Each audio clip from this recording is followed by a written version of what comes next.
ginnaaw bu ñu gërëmee ñëpp sant ñëpp gërëm askanu Ndakaaru gërëm maire yu bàyyeeku ci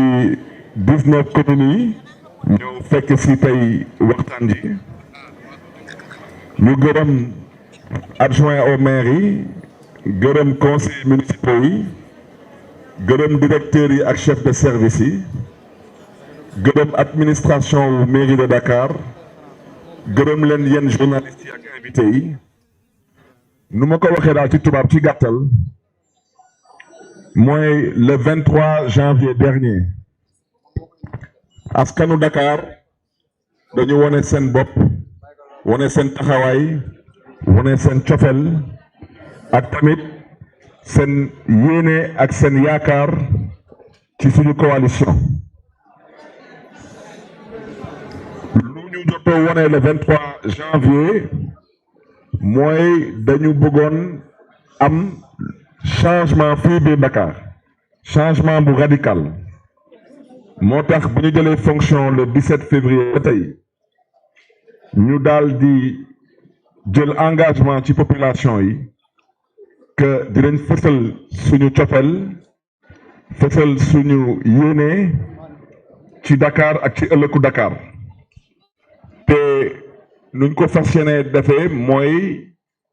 saay buñ ko yàlla mayee mooy toog waxtaan ak askanu Dakar te incha allah balaa ñuy def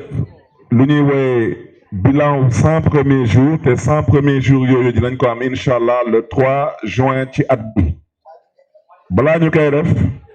dinañ ñëw tout de même ñëw wone lu ngeen xam ne ni am nañ ko ci yéene ci dëkk bi ak ci askan bu yeewu fii ci dëkk bi bu ci am solo mooy wax ak askan bi ba wax leen lan mooy suñu taxawaay ak lan lañu fas yéene def ci ay fan yu néew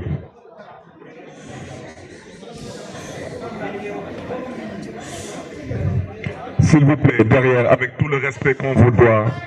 on s'excuse mais permettez-nous de travailler s'il vous plaît permettez-nous de travailler nous sommes en direct actuellement il y a des milliers de Sénégalais qui nous écoutent s'il vous plaît je vous remercie sans aucune sensation, sans aucune passion. Chers amis journalistes, faites votre travail, s'il vous plaît. S'il vous plaît, il n'y a pas de problème. Nous sommes tous ensemble.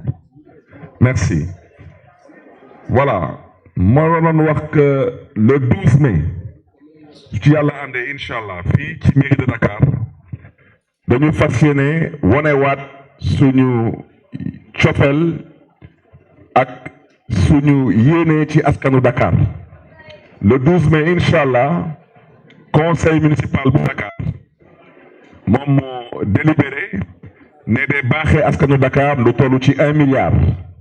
boobu nag dañ ko fas yéene joxe ci ay bourse xale yi mën a dem jàngi joxe ko tamit ci ay financement ndax ñu bëgg a liggéey ñu mën a gis ci seen bopp joxe ko ci ay permis de conduire jox ko tamit ay handicapé moo xam ay fauteuil roulant moo xam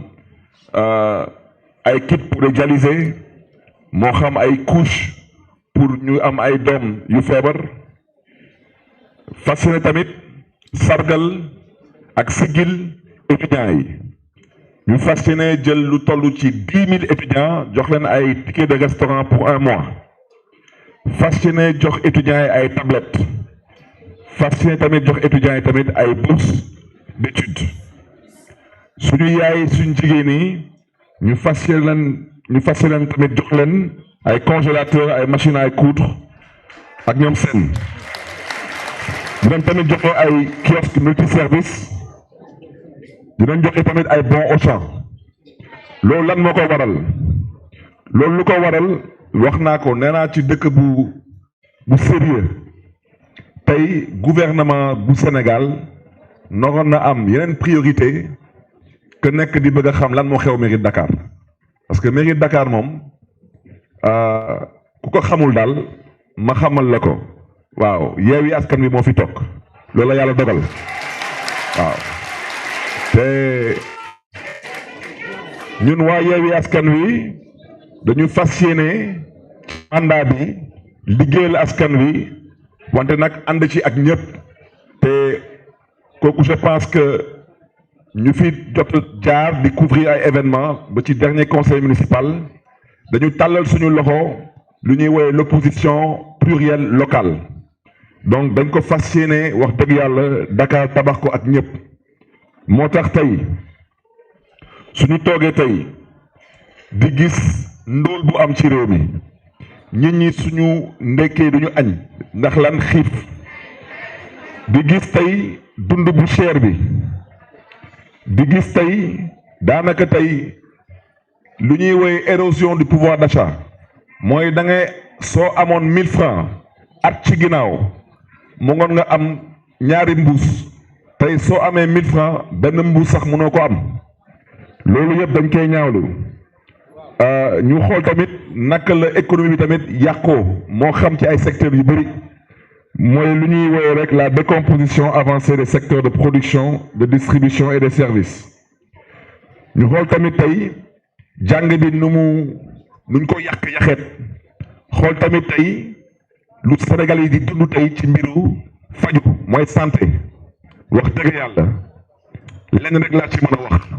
mooy di ñaax gouvernement bi nañu gën a góorgóorlu seen taxawaay te bañ a tas yaakaaru askan wi mbokk yi nag loolu moo tax tey ñun waa ville de Dakar ñu ne à la kuliyal foog ñu jéem a xoolaat suñu taxawaay jàppale suñu mbokk yi jëm leen dimbali pour ñu gën a mën a gis seen bopp ci yéene bu mairie de Dakar am ak tamit ci yaakaar bu ñu am ci Dakar ak ci ëllëgu Dakar moo tax ñu ne lii di doomu aadama ñun waa conseil municipal de Dakar dañu fas yéene fonk doomu aadama sargal doomu aadama siggil doomu aadama yëkkati doomu aadama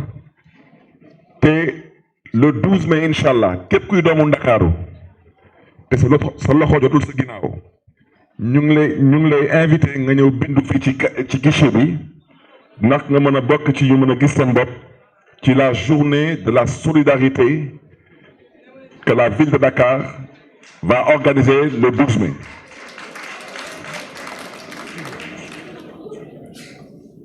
mbokk yi leneen lu ma ci yokk tamit mooy ma bëggoon dalal xelu askan wi dalal seen xel parce que dégg nañ fi ay kaddu yooyu nag ñu am yaakaar ku ko yëkkati daanaka bu may yëkkati kaddu yooyu xelam demul ci ville de Dakar parce que su nekkee loolu mooy le cas xanaa ñu ñaanal ko rek yàlla may ko xolu muñ parce que lu yàlla dogal le 23 janvier ñëpp xam nañ ko mooy ñoo fi toog pour juróomi at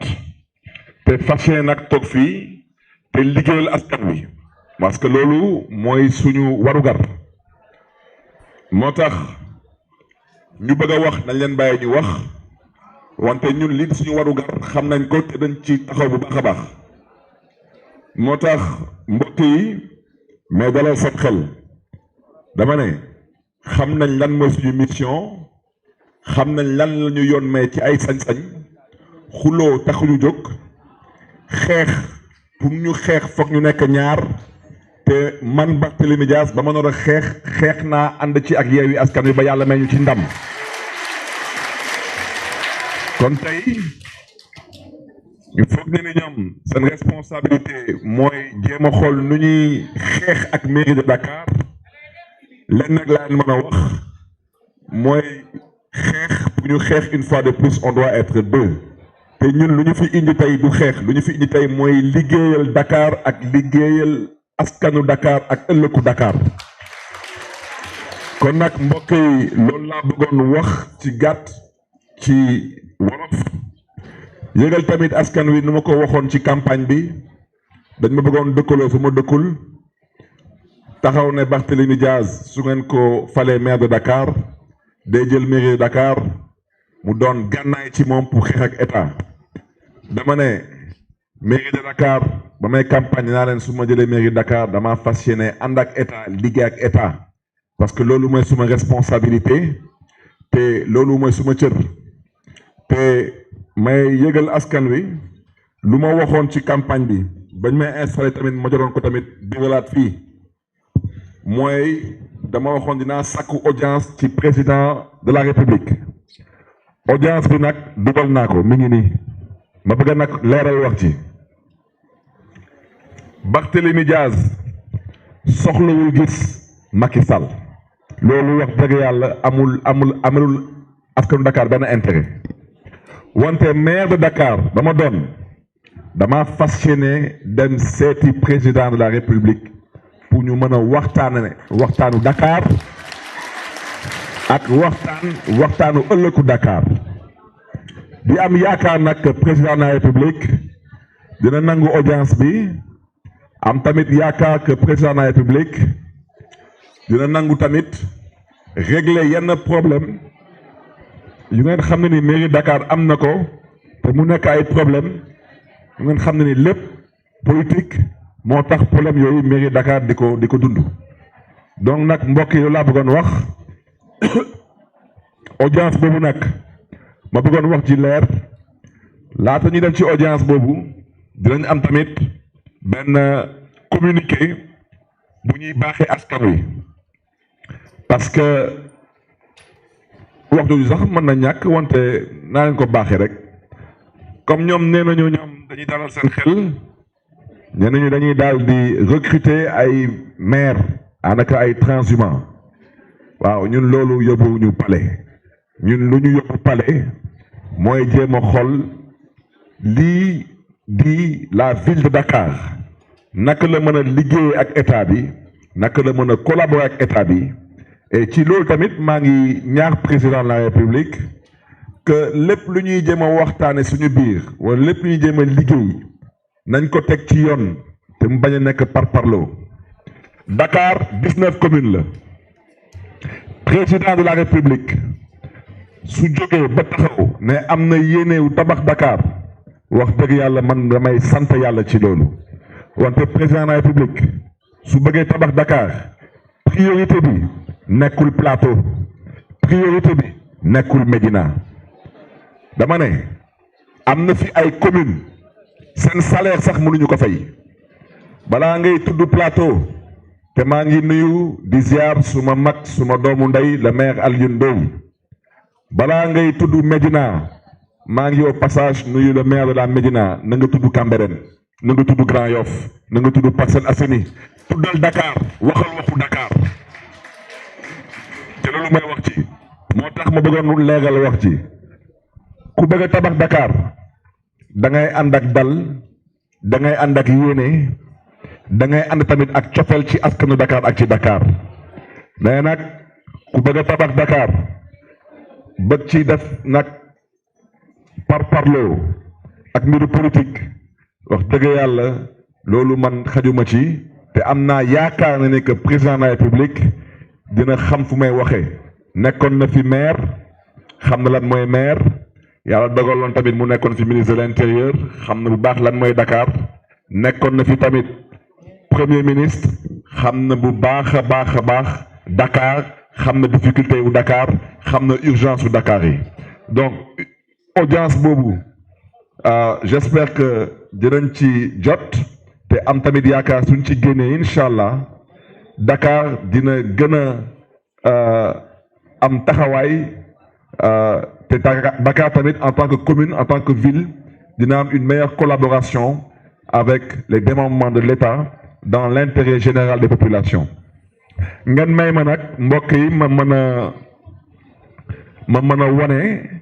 yenn acte yu ñu posé ba ñu toogee ba tey parce que wax naa leen ko dañu am ay objectifs pour les 100 premiers jours ñu am ay objectifs pour les 18 premiers mois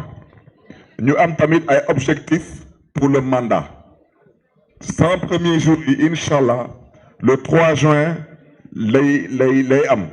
bilan boobu mooy un pré-bilan des 100 premiers jours le 3 juin dinañ leen won lan la ñu liggéey ba ñu egsee ba tey te di ngeen gis les chantiers en cours ñu ngi commencé di pavé lii di armel yu nekk Yoff ak Béthanie te su ngeen demee actuellement Yoff ci parking bi di ngeen fa gis ay pavé am nañ fa lu ëpp demi-hectare u pavé yu fa nekk ñu fas yéene nag liggéey plus ou moins armel yi te tamit ormal mbokk yi fi nekkoon te yàlla dogal ñu jiituñu barsàq te loolu lu ko waral mooy jéem a góorgóorlu ba cimetière yi gën a jekk gën a rafet nit ñi gën fa mën a gën a déplacé wu et puis tamit ñu mën a améliorer le cadre de vie de ces lieux qui restent des lieux fréquentés par le public te mu bokk tamit ci suñu cadre de vie di ngeen gis que toujours dans la même veine dans le cadre des 100 premiers jours dañu cibler la construction de centres médico-scolaires donc arrondissement Grand Dakar ci CEM Ousmane Socé Diop ñu ngi fa ñu ngi ci arrondissement Parcelles Assainies ci CEM Scat Urbam ñu ngi ci arrondissement des Almadies ci CEM Adama Diallo ñu ngi ci arrondissement de Plateau ci CEM John Fitzgerald Kennedy di ngeen gis avancement des travaux yi nu ngeen gis ci jàppoo bi mi ngi nii donc ñu ngi def suñu kenn kattan ba xale yi mën ci gis seen bopp corps enseignant bi tamit mën ci gis tamit boppam donc travaux yi ñu ngi avancé ñu ngi tamit ci mbiru réhabilitation mooy CEM ñu nekk ci ville de Dakar mën naa ci lim CEM Lamine Gueye mën naa ci lim CEM Arsène Fridol Excléber mën naa ci lim CEM Ousmane Koumba Paté mën naa lim le CEM Blaise Diagne le CEM Mame Thierno Birahim Mbacké CEM Malick Sy CEM Cheikh Awa Balla Mbacké bloc scientifique bu Point E CEM Ahmed Sy Malick CEM Martin Luther King CEM Abdoulaye Mathurin Diop ak CEM John Fitzgerald Kennedy te nu ngeen ko gisee ci jàppoo bi travaux yëpp démarré na di ngeen fi gis ay écoles yu bëri xale yi suñu demee sax jàngi école bi ñu am sax récréation ay toilettes fu ñuy mën a dem pour mën a soulager wu donc góorgóorlu ba suñu doom yi nar doon ëllëgu Sénégal ëllëgu Dakar suñuy dem école ñu mën a dem au moins école dans des conditions décentes et acceptables ñu ngi am tamit projet wu aménagement hydraulique bu bassin de rétention bu Grand Yoff ñu ngi waxtaan ak ay partenaires pour mën a boucler financement bi bassin bi nag mi ngi toog ci benn assiette foncière de 7 hectares projet bu ñu commune de Grand Yoff baaxee projet wu juróom-ñaari milliards la mooy pour njëm a tëj bassin bi yëpp def benn aménagement paysager aménagement de commerce et de promenade ci kaw bassin bi wante dinañ gën a xóotal waxtaan ji ak commune de Grand Yoff ak askan bi yeewu Grand Yoff bassin bi mi ngi toog ci 7 hectares juróom-ñaari hectares man suma xalaat bu gàtt mën naa jum wante suma xalaat bu gàtt mooy bassin bi mën nañ ko liggéey ba ëllëg Dakar di ci gis boppam askanu Dakar tamit di ci gis boppam mooy lu ñuy woowee ay pisciculture ak aquaculture mooy ay jën yu ñuy yar ci ay bassin am na benn étude bu Banque mondiale def étude boobu lu mu wax mooy nee na Sénégal bii fii ak 2035 daanaka 80% jën bu ñuy lekk Sénégal du jóge ci géej gi day jóge ci pisciculture ak aquaculture lu ko waral mooy suñu gaañ yi ñoom jël nañ géej gi ba jaay ko waaw ñu dénk leen suñu géej ñu jaay suñu géej donc jël nañ géej gi ba jaay ko tubaab yi Union européenne pendant 10 ans jaay nañ ko tayle nañ ko moo tax tey Sénégal am ay problème nutrition mais surtout moo tax tey Sénégal am problème mu immigration clandestine moo tax ñu ngi ñaawlu bu baax a baax a baax posture bu état bi am Dakar nag am droit wu yëkkati ay kàddu gi parce que Dakar dafa nekk presqu'île Dakar dafa nekk dëkk bu am ay môle ay nappkat sur toute la côte moo xam Yaraax Kayar Bayaax fii biir Dakar Ngor Wakam Yoff et cetera et j'en passe donc tey suñu xoolee tey impact bu licence de pêche yuy jaay Union européenne am tey ci la population dakaroise sur le vécu des Dakarois et sur la qualité de vie des Dakarois c'est un impact incommensurable moo tax ñu am yaakaar que bassin bi dina mën a éventuellement nekk benn palliatif à l'agression dont a été victime les océans sénégalais ma wax ci waxu travaux de réhabilitation de la voirie urbaine de Dakar fii nag ngeen même ma jaajëfee te sargal bu baax a baax suñu mag le maire honoraire Khalifa Ababacar Sall projet bi Khalifa Ababacar Sall moo ko initié woon ak benn pré BOAD pour réhabiliter lu ñuy wooye la voirie de Dakar réhabiliter mooy defaraat tali yu fi yàqu woon waxuma tabax ay tali dama ne defaraat ay tali yu fi yàqu woon donc tey dañu décider commencer ci commune de Dieuppeul-Derklé Castor askanu Dieuppeul-Derklé Castor da nga may dégg te am nañ yaakaar ci ay fan yu néew dinañ am mbégte ci liggéey gi suñu paree nag ci commune de Dieuppeul-Derklé Castor dañu fas yéene dem ci commune Sicap Liberté te noonu lañ ko fas yéene defee ci 19 communes yi ba Dakar nekk une ville aux normes suñu paree nag ak projet bi dañu fas yéene defaat beneen prêt BOAD de 20 milliards prêt boobu nag dañu fas yéene nag tabax ay tali waxuma defar ay tali yu yàqu dama ne tabax ay tali foofu nag suma xel a ngi dem ci commune de Parcelles Assainies commune de Grand Yoff am na yenn commune yu am ay gox comme commune de Fass Colobane Gueule Tapée suñ jëlee ay gox yu mel ni Fass suñ jëlee commune bu mel ni commune Grand Dakar suñ jëlee commune bu mel ni commune Biscuiterie ñoom xam nañ fu may waxee am na ay allées ay tali ay couloirs yu ñuy tabax te loolu day bokk ci 20 milliards yu ñuy fas yéene lever sur le marché international donc nous continuons toujours avec suñu projet yi lu ñuy woowee le volet social waxoon naa ko ci campagne bi di fi birilaat wax ji nee naa suñu yàlla may ndam te ñu ngi ci sant yàlla dañu fas yéene ormal doomu aadama fonk doomu aadama sargal doomu aadama moo tax volet social bi wax naa leen ci waxu la journée du 12 mai mairie de Dakar pour la première fois noo nga yëkkati lu toll ci 1 milliard baaxee ko askan bi dimbali leen ndax jafe-jafe yi ñuy dund wante laata ñuy dem ci journée du 12 mai le 8 mai ci journée internationale de la femme nu ngeen ko gisee fii ci tableau bi excusez-moi le 8 mars journée internationale de la femme le 8 mars journée internationale de la femme joxe nañu ay financement joxe nañu ay permis de conduire joxe nañu ay bourse joxe nañu ay bons de pharmacie joxe nañu ay bons Auchan ku lim jum ñu ngi def suñu kéem kàttan ba mën a dimbali askan bi mën a jàppale askan bi ñu leen ko waxee daal lu fi am ci dëkk bi ñëpp xam nañ ko Sénégal moom kenn waxutu fi waxu ndóol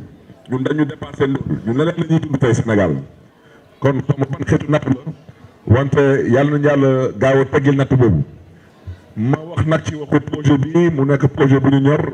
mooy extension du centre de gériatrie de Wakam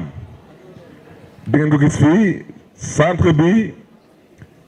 mooy centre bu nar a accueillir des personnes retraitées ay nit ñu mag pour ne pas dire ñu màgget lii mooy maquette centre bi di ngeen gis début de travaux yi ñu ngi nii te am nañ yaakaar ci ay fan yu néew pour ne pas dire fii ak peut-être juróom juróom-ñetti weer dinañ au moins mën a réceptionner le gros œuvre donc bañ a guddal loolu laa bëggoon wax di taral askan di taral xelu askan wi ñun lu ñu tax a jóg mooy liggéey moo tax lu ma waxoon ma koy béralaat dama ne ñu bëgg a wax nañ leen bàyyil ñoom ñu wax seen droit la wante nañu bàyyil ak suñu droit wu liggéey te kenn duñu tere nag liggéey dama ne kenn duñu tere liggéey lu ñu namm liggéeyal askanu Dakar kenn te xulooñu si xeexuñu si waaw ci audience bi nag di ngeen gis jàppo bi nii jàppo bi dafa nekk un point bu may inscrire ci audience bu ñu fas yéene incha allah am ak président de la république lu tax jàppo bi am solo ci ñun Sénégal dafa am tey lu ñuy woowee diversification des sources d'eau tey daanaka quasiment ndox bu ñuy am Dakar mi ngi jógee ci lac de Guiers en grande partie état amoon na benn projet de dessalement de l'eau de mer projet boobu nag xam nga fan la ci gars yi toll moo naroon nekk la deuxième source d'approvisionnement en eau de Dakar troisième source bi nag mooy lu ñuy woowee la nappe phréatique ba moom ngeen di gis ni su ngeen xoolee fii à gauche di ngeen gis lii mooy Dakar Plateau mooy lu ndaw da ngeen di gis noonu à gauche di ngeen gis que effectivement ndox bi ba tey ndox bu baax na parce que tubaab yi bu ñuy tabax Dakar mooy Dakar Plateau mooy ay Sicap ak ñoom seen foofu yëpp dañ fa dugal assainissement moo tax tey waa FONES su leen neexee mën nañu exploiter la nappe phréatique de cette zone mais su ngeen gisee su ngeen génnee Dakar commencé di dugg Grand Yoff dem Parcelles Assainies di wuti Guédiawaye Thiaroye foofu yëpp di ngeen gis ne que la nappe phréatique dafa à la limite elle est inexploitable ndax lan ndax ñàkk assainissement bu fa am fosse septique yu amul benn étanchéité yu fa nekk te fosse septique yooyu daanaka ndox bi day wàcc mooy lu ñuy woowee le nitrate moo tax su ngeen génnee Kër Massar ngeen di dem Sangalkam di wuti Bayaax ngeen gis ndox bi tamit naka la bleué parce que foofu ba tey ndox bi elle n'est pas encore infectée wante état bi su ci jógulee fii ak maximum 10 ans lu ñuy woowee la nappe de Thiaroye la nappe infectée de Thiaroye nappe boobu ci gàttal moom mooy dem wuti ji Bayaax lu ko waral nag mooy ñàkk responsabilité bu état central nekkee ñàkk ormal doomu aadama yu état central nekkee dëkk bu mel ni Sénégal ñu am fii ay urbaniste am ay aménagiste am ay architecte am tout genre de spécialiste ci dëkk bi ñu ne dañuy tabax ay dëkk lëmb te amul benn assainissement moo tax ñun ba ñuy organiser suñu forum de l'eau ñu ne ñun du ñu nangu nekk dans la diplomatie de l'eau lu ñu ñor mooy nañuy waxtaanee ndox nuñ koy dund ak nuñ koy gisee Dakar ci mbiru inondation yi ci mbiru géej yi ak xale yi lab yi ak ñoom seen ak surtout nag ci mbiru la conservation de la nappe phréatique l'assainissement ma koy wax fii assainissement du compétence transférée maire moomul assainissement maire du gérer assainissement wante tey mënuñu nangu tey nekk maire bu mel ni Dakar yow mu wóor la ne que fii ak 10 ans 15 ans Dakar à part le lac de Guiers Dakar du amati benn source d'approvisionnement en eau ndax lan ndax télé bu état central télé ndax lan ndax caaxaan bu état central nekkee te loolu du benn dëgg du benn yoon moo tax ça fait partie ma bëggoon nag wax ci leer parce que balaa may dee ñu ne Barthélémy Dias dafa dut baadam diw dama ne diw ñoruma lu ma ñor mooy état nag yàlla moo dogal tey mu am ku koy représenté ñu koy woy le chef de l'état boobu ci audience boobu dañu fas yéene interpeller ko sur des problématiques qui relève de sa responsabilité. Donc foofu laay xaare état du Sénégal xaaruma état du Sénégal feneen donc nag mbokk yi moom laa bëggoon wax ci wolof xanaa gërëm ñëpp sant ñëpp éventuellement s'il y a quelques questions vous en aurez pendant quelques questions avant de lever la séance. man mën naa am conseil bi wala conseil bi yaa ngi wax waxu organigramme soxna si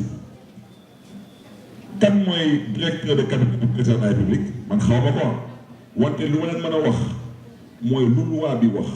loi nee na kenn mënul nekk directeur de cabinet du président de la République te amoo benn diplôme universitaire fa laa yem ci wax ci kon loolu loi bi wax loolu la loi bi wax waaw man suma directeur de cabinet mi ngi nii titulaire de plusieurs masters ancien directeur de l'hôpital régional de Saint-Louis ancien directeur de l'hôpital Abass Ndao ancien directeur de l'hôpital Albert Royer titulaire de diplôme universitaire waaw ñu ngi wax ci wàllu capitaine Touré d'abord capitaine Touré d'abord tey dañ koy jaajëfee te ngeen tàccul ma capitaine Touré parce que capitaine Touré dañ ko doon décoré tey Sénégal ñoom dañuy complot seen complot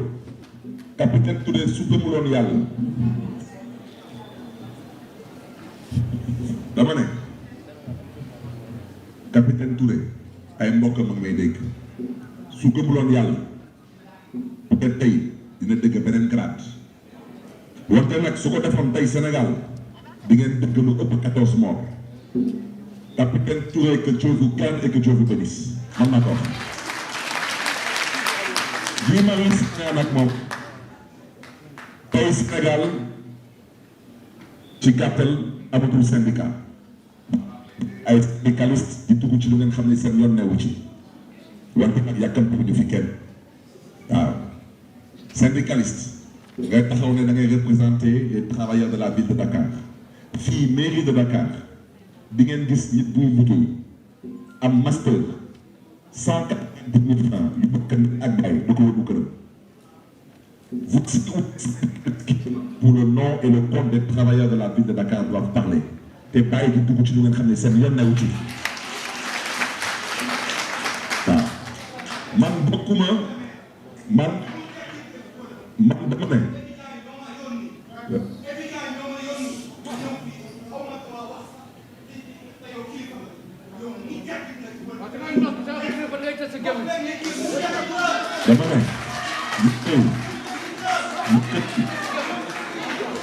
dama ne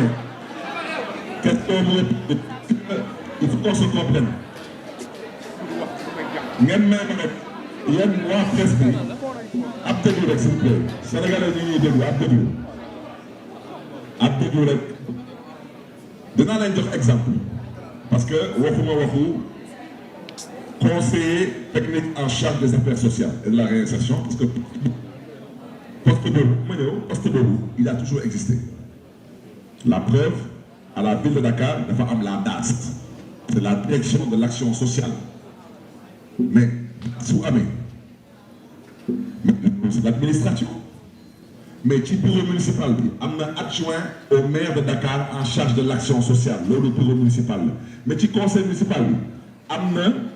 président commission action sociale waaw maintenant maire bu ma doon man kan moo may conseiller suma cabinet ci mbiru action sociale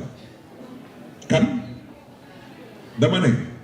Guy Marius Sagna est nommé par le maire de Dakar comme conseiller technique en charge de l'action sociale il le restera et il demeurera beneen bi ñu taxaw ne capitaine Touré fan la nekkoon du gendarmerie fan la nekkoon ci gendarmerie du section de recherche lan lañ fay liggéey su nekk de sécurité amoon na benn jigéen bu fi nekkoon décision moo nekk nii dama ne signé par madame la maire Soham El Wardini excusez-moi par monsieur Khalifa Sall maa ngi jégalu parce que dañu taf tuddi pour nit ñi bañ a gis article 1er ñu ne diw kooku te muy jigéen nommé nañ ko conseillère aux affaires communales nouvellement engagé non dañu ne kooku waaw dañu ne jigéen boobu mu nekkoon conseillère s'il vous plaît rek mu nekkoon conseillère aux affaires communales nouvellement engagé par contrat numéro tant bar VD mooy ville de Dakar du 22 novembre 2011 est nommé conseillère technique du maire de la ville de Dakar chargé de la sécurité urbaine. Fan la préfet Dakar nekkoon fan la président nekkoon bañ koy nommé jamono boobu bañ koy nommé ba tey mi ngi fayee ko trésor tey ngeen taxaw man ma jël beneen décision su ma décision maa ngi koy jël moom soxna si ba nga Khalifa Sall di dugal ci cabinet bi c'était le 6 décembre 2013 dañu ne article 1er moom jigéen googu conseillère aux affaires communales nouvellement engagée par contrat numéro tant bar ville de Dakar du 22 novembre 2011 est nommée conseillère technique du maire de la ville de Dakar chargé de la sécurité urbaine mi ngi ni man ma ñëw yoon may ma sañ-sañ ma beesalaat suma cabinet man ma jël décision du 21 avril 2022 ma ne contrat boobu dañ koy arrêté mooy jigéen boobu ma ne contrat boobu dama ko remplacer par capitaine Touré waaw loolu damay laajte rek kana ci mën dara ñu ne ma dafa am benn waaye bu taxaw fële nekk xamaay waxoo Gadiga maa ngi koy xaar fii laa koy xaar dama ne ces gens sont membres du cabinet et ils resteront membres du cabinet dama ne ku mu neex jóg def lu la neex man su ma jógee li di suma warugar su leen neexee sax dites à qui de droit même de bloquer les salaires au trésor, je dirais à qui de droit de faire ce qu'il a à faire pour que les personnes qu'on contacté avec la ville de Dakar puissent honorer leurs engagements avec la ville de Dakar et que la ville de Dakar puisse aussi honorer ses engagements avec ces personnes. am na leen lu ma ci bëgg a wax parce que nag lu ëpp tuuru dama ne lu ëpp tuuru te nag xeex su jotee ku xeexul doo gor doo doomu gor dama ne capitaine Touré ngeen may ma nag dama ne capitaine Touré juddoo Sénégal yaroo Sénégal dëkk Sénégal ñu nekk ko moom du liggéey Sénégal fii dëppul kees jaayul suuf dafa katu kees xam nañ leen jaaykatu suuf yi xam nañ leen sàccul sàcckat yi xam nañ leen nga taxaw ne que moom du fi liggéey Sénégal ndax la parce que da ngeen doon complot mu ne moom nangu dugal loxoom ci complot bi comme na ngeen mbir bi ñi la demee damaa décidé saisir le bureau de l'Organisation internationale du travail parce que nag on va vous apprendre à vous battre. On va saisir le bureau international du travail pour violation des articles numéro 111 et 190. Et je le rappelle, nous allons interpeller le bureau de l'Organisation internationale du travail ainsi que les centrales syndicales sur la discrimination, la violence et le harcèlement dont font victime le capitaine Touré et Guy Marius Sagna. Parce que nag ëpp tuuru dëkk bi du moomeelu kenn dëkk bi 1960 la amee indépendance président Senghor nekk dem président Abdou Diouf ñëw dem président Abdoulaye Wade dem tey nag président Macky Sall fi nekk plus la violence, le harcèlement et la discrimination exercée sur Guy Marius Sagna et le capitaine Touré. Et je vous dis, ce combat-là, nous allons le porter à l'international. Ça va arrêter. Arrêter. Et les centrales syndicales sont interpellées. Le maire de Dakar que je suis, je refuse à partir d'aujourd'hui cotiser dans n'importe quelle centrale syndicale qui ne respecte pas aujourd'hui un minimum de décence. Et je refuse de reconnaître un quelconque responsable syndical qui confond pomme de terre et Angleterre. Monsieur le maire. S'il y a des syndicalistes qui pensent que la position qui est la leur est une position de jouissance, parce que nous dëkk fi ñu juddoo fi ñu yaroo fi xam nañ lépp man nag dama ne man bokkuma ci xeetu politiciens yi chantage ku ma woo ci jàmm ma fekk si la ci jàmm ku ma woo ci ay ma xam suma bopp ma téye suma bopp et je marche vers l'essentiel. Je le dis et je le répète. Le bureau de l'Organisation internationale du travail sera saisi par les conseils juridiques de la mairie de Dakar. Les conseils juridiques de la mairie de Dakar vont porter le combat à l'international contre la discrimination, le harcèlement et la violence dont font victimes Guy Marius Sagna et le capitaine Touré. C'est inadmissible. Ce sont des citoyens sénégalais. Ils jouissent de tous leurs droits civiques. Ils jouissent de toutes leurs compétences psychologiques. Ils ont le droit de travailler dans leur pays et pour leur pays.